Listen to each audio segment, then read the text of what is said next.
Welcome into the Gibson Fantasy Football Podcast. Joined today by none other than the one and only AA Ron. Woo! A fellow AFC West fan. A fellow happy AFC West fan, I bet, too, based on that big news. Devontae Adams. It's going to be a heck of a season. Got to be excited. I am. Just hopefully Derek Carr can, pull it off this year. It's going to be interesting. We'll see if he can. I mean, he's no Aaron Rodgers. Let's not try to pretend that's the case. But I think he's good enough that with Devontae Adams and the pieces they already had, it should be interesting. Yeah, and their defense too. It's pretty good. Pretty solid defense with Crosby. So. Oh, yeah. It's going to be fun. We'll see each other twice a year. That's for sure. Yeah, I'm not looking forward to Russell Wilson. That's for sure. I'll take that upgrade all day and twice on Sunday. Well, we, as much as we love talking about quarterbacks and wide receivers, today is running backs. Now, you can find the first 3 episodes of this series either on the YouTube channel here, Gibson Fantasy Football, Twitter, Gibson_FF will take you there, or GibsonFantasyFootball.com is our website. Then you can also find some pictures of everybody on Gibson Fantasy Football on Instagram. And we've shifted on to Podbean if you want just the audio version. Gibson Fantasy Football on there as well. So let's jump in with our first. Let's go. We'll get the negative out of the way as we normally do here. So let's pick one of the fallers here. All right, Mr. Myles Gaskin of the Dolphins. So had himself, really good season a couple of years ago. Not too bad last year, and then they go and bring in Chase Edmonds and Raheem Mostert. Yeah. So, any thoughts here for Gaskin? Yeah, he's. I think he's going to fall this year for sure because that's a completely different team, completely different coach. I think they traded for a really good wide receiver. Obviously, is the running game even going to be something that's going to be a major factor there in Miami? So. I agree that he's a faller for sure. Yeah, I'm with you. I think, like you said, Tyreek Hill obviously boasts the passing game. I do think, stealing Mike McDaniels, offensive coordinator from San Francisco, that certainly brings over the chance that they'll do some of the same things the 49ers did with the run game. But I just think his workload, his volume, his opportunities, they all go down with Mostert and Edmonds there. Yeah. Mostert's going to be a more trusted back because he knows Mike McDaniels. Edmonds is a better pass catcher. So I think Gaskin is pretty close to done at this point for fantasy purposes. Yeah, he's not a keeper in anybody's league. I don't think so. So I agree with you on that one. Now his fellow teammate, Mr. Chase Edmonds. So thoughts here? I mean, I kind of threw him in here as a faller, having gone from Arizona over to Miami with a little bit of a more crowded backfield. But what are your thoughts there on Chase Edmonds going from Arizona to Miami?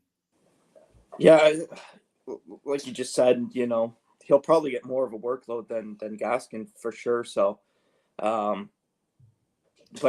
I don't know. I just think I just got a feeling that Miami's going to be like a passing team. So I agree with that he's a faller. You could probably just put Miami's running backs. That's true. Yeah, Malcolm Brown, who's in there, Mostert, who wound up there from the 49ers. That's a fair point. I mean, I think Chase Edmonds, if anybody's going to catch passes out of the backfield, is probably him. So he's got that going for him. Yeah. Could have some receiving work. You got to have a running game. So, I mean, one of those 3 guys is going to be somebody that's going to be, handed the ball and trusted. So, just like it's who though? Like put the names in a hat right now, basically, right? Yeah. You got Mostert. I think Mostert and Edmonds would probably be the two front runners, and then Gaskin and Malcolm Brown, and kind of the list goes on at that point. Yeah. Maybe they draft somebody too. Maybe they draft a running back. You never know. It's Miami, man. Yeah, it's Miami. All right, the last potential riser is a duo here, and it's Rashad Penny and Chris Carson, and it's nothing they did. They're still looking pretty good. If anything, Penny looked real good to end the year last year when Carson was out. Yeah. But as we just talked about, Mr. Russell Wilson gone and left the Seahawks, and they inherited Drew Lock. Yeah. Penny burned me a couple times at the end of last season. He came back, and I forget who I was playing in the fantasy league, but he burned me. I had him on my team at one point, and then I dropped him, and then he came in and just destroyed. But I think if any of those two guys, Penny would have the better shot, just because he's got the experience and just he knows the system. And if he's healthy, I think he'll be pretty decent. But I mean, Russell Wilson, you lose a top quarterback like that, that's going to affect no matter who you are, right? I agree. I mean, I think from a workload volume perspective, they're probably still locked in. Maybe even goes up because they don't want to pass as much with Drew Lock or Geno Smith or a rookie or whoever the heck ends up quarterbacking that team. I mean, even Baker Mayfield and Jimmy G have been rumored that maybe they'd go there, but probably not Jimmy G in division. So yeah, I don't see them having a great option there. So I think the scoring opportunities and touchdown totals go down. So I still see them as a bit of a faller, but maybe not quite as bad as someone like Gaskin. Yeah, I agree. All right, let's go the other side. And this is a player that you had last year in our fantasy league and rode to some pretty high success there. Is this James Conner? Yeah. Up and down in Pittsburgh, but goes to Arizona and just finds his way there. Yeah. And I mean, the big kind of obvious thing here is that we just talked about it. Chase Edmonds left and went to Miami. So now he's got, they re-signed him and they let Edmonds go, and he's got the backfield more or less to himself, at least as of this moment. Seems like they got a good offensive line too. That he needs that. He needs that good, guys that can create those gaps, and that he thrives in that kind of stuff, right? And I mean, I like Conner. It's kind of, he's one of those guys that I didn't think he would be a keeper, but I think if you're in a fantasy pool where you've got to decide on keepers, he's going to be a guy that's going to be a hard one to not keep, because like you said, Edmonds is gone now. He's going to get the workload, good offensive line. Yeah, I like him. I'm with you.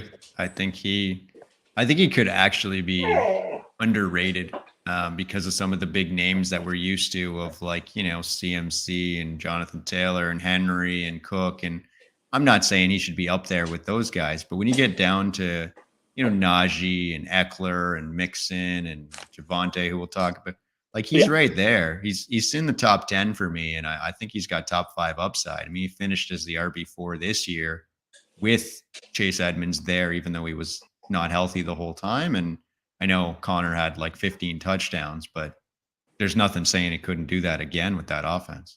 Yeah, no, I agree. All right, well, he's a keeper. Let's go with my hometown boy. Oh. So similar situation, right? Melvin Gordon leaves town, and he looks to be the guy, at least for now. And then you top on that the addition of Russell Wilson. Yep.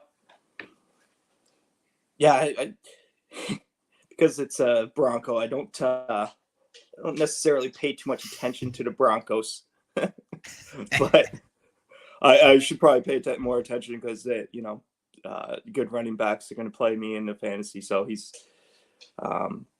somebody. But yeah, a lot of these guys get that chance when that top running back leaves the team and now they're the guy, and it's make or break. Yeah. I mean, he had a nice rookie season. He was constantly good, but not great, except for that one game that Melvin Gordon wasn't there.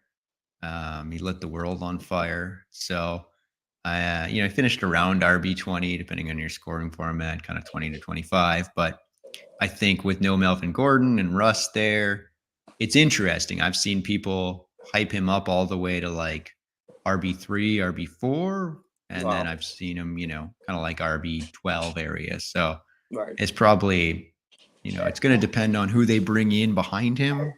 There's still a rumor out there that they might bring back Melvin Gordon on a cheap contract, which obviously would be a hit on his stock, knowing that he's back again and it could be a 50-50 split. But as of right now, he's looking like he's going to get more volume, more touchdown opportunities, all of which is good news for fantasy. How's that offensive line in Denver? Did they make any improvements, or did they need to? I think significance stands out, Mm-hmm. but I'd have to dig into that more. I don't. Yeah. And I mean, I think they were a good offensive line. I don't think they were top 10 by any means, but maybe with all the additions offensively now and kind of being set there, they can make some moves in the draft to kind of lock that up. Defense looks pretty good. So, I mean, I think pretty well-rounded team that should be able to compete. Yeah. We'll see. Javonte Williams. All right. The theme's going to continue here. Our man from last year, Leonard Fournette, had his backup and fellow running mate Ronald Jones leave and pop over to the Kansas City Chiefs. Thoughts on him? And he comes back, and Tom Brady comes back. So, I mean, there's like 3 or 4 factors that are involved in this one. He is definitely coming back to Tampa Bay, Fournette?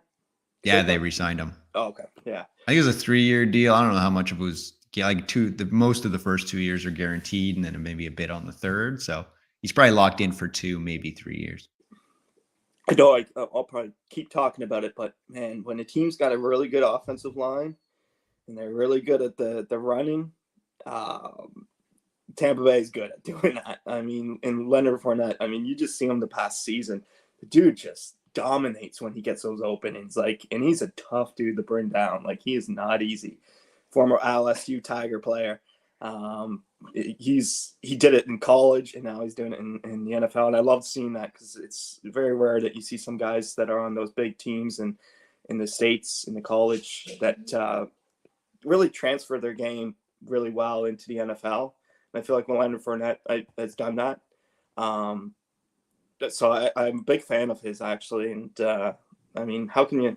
Yeah, to me, he's a keeper. If you're in a keeper league, he's a guy you probably first 5 rounds, do you think? I mean, for sure. Probably around that. That's round 2 or 3. Yeah. Yeah. Depending on what your level of belief is, I think, sort of like Connor and Javonte, he's right in that discussion. Yeah. There's probably, like Jonathan Taylor, CMC, Henry for sure. And then you get into, like Cook, Najee, Mixon, Eckler, and these guys are kind of mixing in that group. So I think it's a little muddled right now after you get behind kind of the top 3, at least in my opinion. So I mean, any of these guys could be top 10, maybe anywhere from kind of 4 or 5 to 10. Yeah. Yeah, he'd be a nice guy to have in that running back third slot there. On your fantasy team. Have your 2 top running backs, and then I mean, he's also one of those guys too that could fit in the 2 top running back to that slots on your team, right? So he's a really just super talented player, and he's good at catching too. He's a good pass catcher, and it's the yards after too that he gets. I forget what they call that. What yards after catch? You got it. But he's decent, man. He's decent. Yeah. He had a really good year last year. It's nice to see after the whole downfall and stint in Jacksonville where they just flat out cut him. And then, surprise him. And he jumps over with the Bucks. The Bucks grab Tom Brady. All of a sudden, things are rolling, and boom, he has himself a huge year, and yeah, Same offensive coordinator there too, and Byron Leftwich, and they're not too many changes, which is a good thing for some. You don't have to go and learn a whole new system. You don't have to go and change the way that you play. Yeah. So, lots of positive around Fournette. That's right. All right, we got one more fit in the theme here, and then a duo to bring up to wrap us up. So we got Elijah Mitchell for the 49ers. We watched Raheem Mostert, who we just talked about, hop on over to the Dolphins, which secures his spot atop the depth chart, as last year Mostert got hurt in the first week and he got to do what he did. Yeah, it didn't. I didn't watch a lot of 49ers games. Not one of my favorite teams, probably. I always cheered for Oakland, and I know they're not in the same conference, or even same. They're in the same league, but yeah. So I'm not too familiar with Elijah Mitchell. So could be a guy though that if he's on the board to take. Yeah, I mean, he had a nice season last year. He was a rookie. He was a 6th-round pick. Trey Sermon, they took in the 2nd, so everybody was pretty certain Sermon was going to be the guy. Mitchell came in, took the job, never gave it up, and finished, I think, around maybe RB 20, maybe a little higher. I'd have to double-check that, but had like a good but not great because Debo stole a lot of rushing touchdowns. So we'll see, right? He's definitely not in the tier of the other guys we were talking about. But he could be underrated because of that. And people maybe don't realize, 2nd year, same system, Kyle Shanahan coach. Although it will be interesting to see what they do at quarterback there. I know everybody and their brother's pretty confident Trey Lance is going to take the job, but Jimmy G's still sitting on that roster, and they can't move him. They might start him if they don't love what they're seeing from Lance, and there was enough to keep him the starter last year. So it's going to be interesting. It was like going into the offseason, everybody knew they were going to trade Jimmy G, and then he had to have that shoulder surgery, and now it's like everybody shied away and figured they don't want him anyway. They'll just cut him if the push comes to shove to save $18 million. Right? Yeah. Well, yeah. And what are they asking for in return? Like they could be asking way too much. I don't know. I'm not a 49ers fan, so they can deal with it. I know Don's favorite team, 49ers, or used to be the 49ers. That's right. Ugh. Terrell Owens days. Ugh.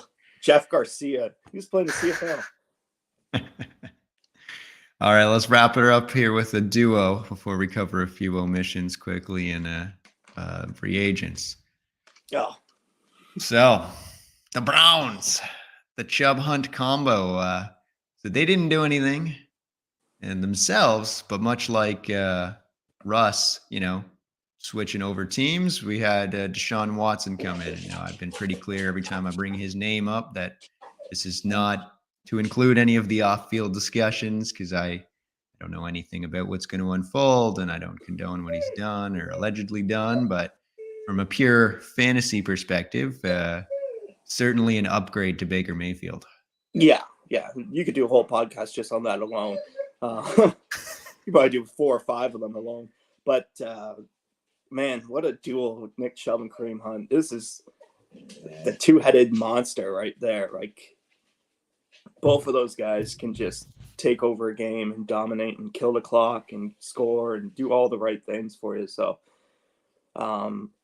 yeah, I mean,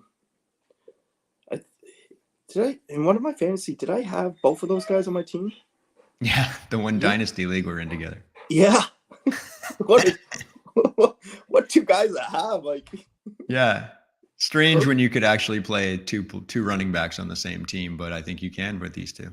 Yeah, they're studs. I mean, and who knows how long that will last for? Because I'm sure one of them. I mean, they're both easily starting running backs for any team in the NFL right now, right?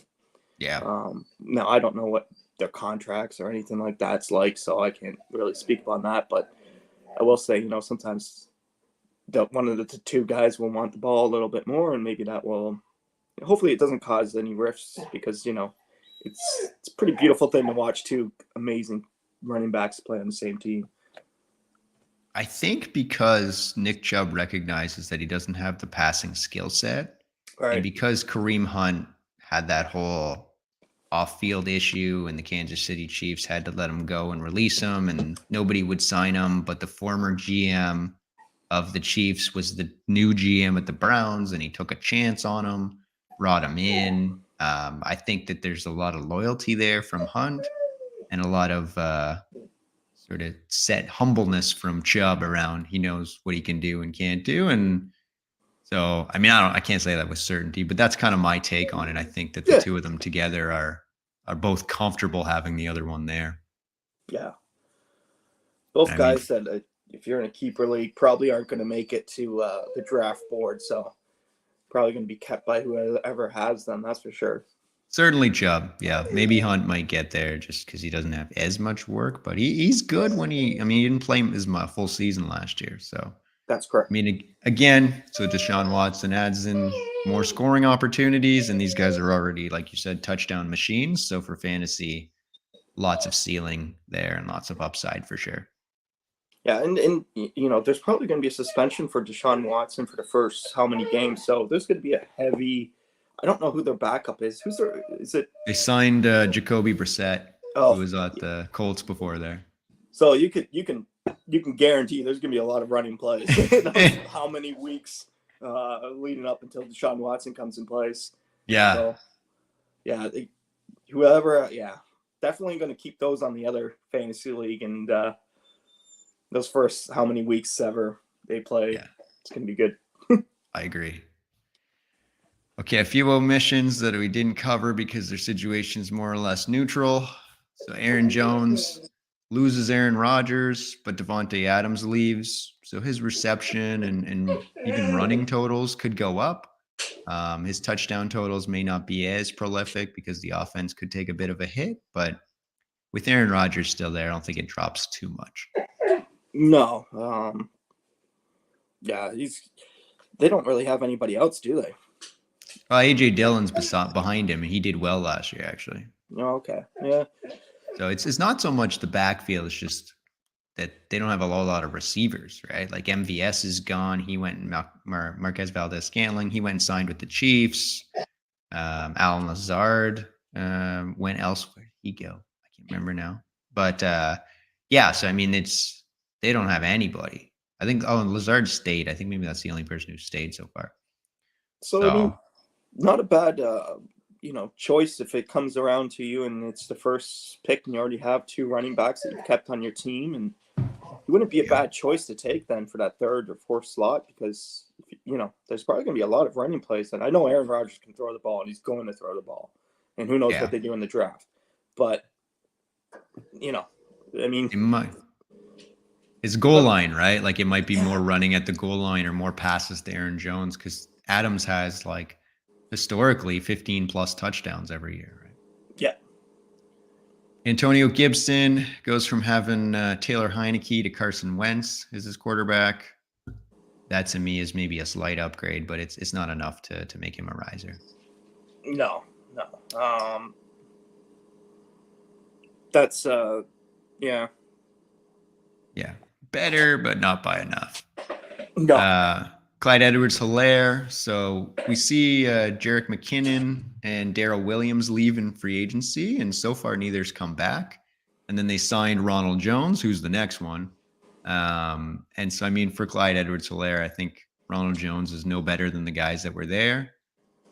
He may lose some rushing opportunity, but he'll gain some passing opportunity because Darrell Williams was catching a lot of that. So, again, a pretty neutral situation there. Yeah, that's KC, right? So good offense. Yeah, and for Rojo, the same thing, right? Goes from being behind Fournette with the Bucks, a good offense, good offensive line, to behind CEH with the Chiefs. Again, kind of the same thing. Yeah, I agree. And then Cordell Patterson gets re-signed. So I mean, they lose Matt Ryan, so the offense is going to be run by Mariota, which you would know from being the backup behind Carr there last year, and then his days in Tennessee. So I mean, that's a downgrade, but they also don't have Calvin Ridley and they don't have Russell Gage. So I mean, I think he's going to be catching a lot of passes, which will kind of offset some of the scoring opportunities. That's going to be an interesting scenario in Atlanta for sure. And Mariota is definitely more of a running quarterback. I find, but and Cordell Patterson, what a season he's coming off of too, right? I mean, guy can play any position he wants to, so you can probably throw him on the wide receiver show. You could probably throw him on the tight end show, the quarterback show. You could just throw him on any show. That's right. He's a solid player, but yeah, I mean, I like him, but what's gonna, how does Atlanta? How are they gonna look? I mean, that's gonna be a completely different team than the It could be real bad. Yeah, I think what was it since 2007? Matt Ryan was playing there, so I mean, wow, a long time. And I know we're talking about running backs here, but still at the same point, I think a good running back has a good QB, and vice versa. A good QB has a good running back, and yeah. I don't know. I like him. He definitely fits in that third running back slot. Nice. Yeah. For sure. Yeah. So. He's a good flex option. You're right. He'll catch some passes for you. He's older, so we'll see. Last year it seemed like he broke down or they reduced his workload at the end of the year. So it was over 30. So we'll see if that matters or not. But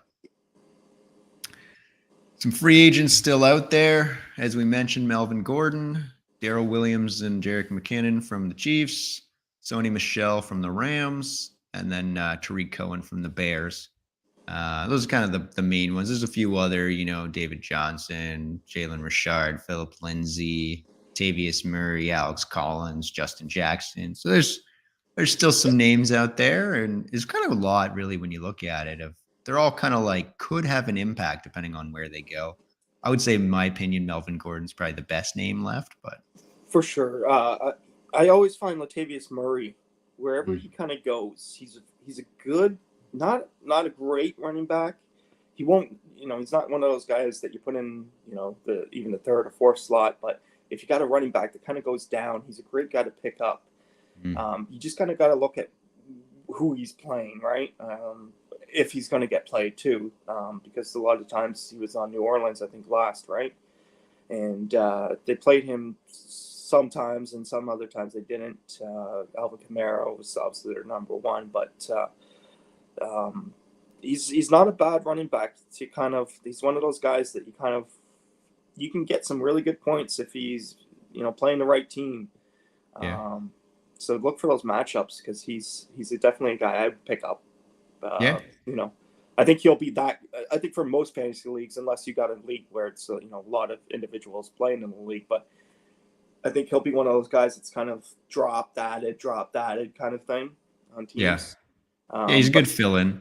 Yeah, get him that good week, and he'll do well. McKinnon too. I think I had McKinnon last year. He came on at the end for the Chiefs. Oh no, you're thinking of McKissick. Oh, okay, yeah, sorry. That's all right. You're right. Yeah, never mind. Phillip Lindsay. Yeah. There's some options, right? I mean, it just depends on where they land and who they sign them, and that's just going to be have a big impact for fantasy. For sure. All right. Well, this is the end of the 4-part series. We'll be jumping back in periodically as news pops up and getting together here and there. And then we'll do an episode probably before the draft, but for sure after the draft to kind of recap the NFL draft and talk about some of that. Lots of wide receivers going to be going in that draft. That's what I've been told and heard. Some nice looking options. There's a couple of kids from Ohio State, I believe, that could go some big places. So I can't wait. I loved it. It's probably my favorite draft out of all the leagues. Yeah, it's so fun, especially that first round. Yeah. Oh yeah. It's gonna be good. I'm excited. Absolutely.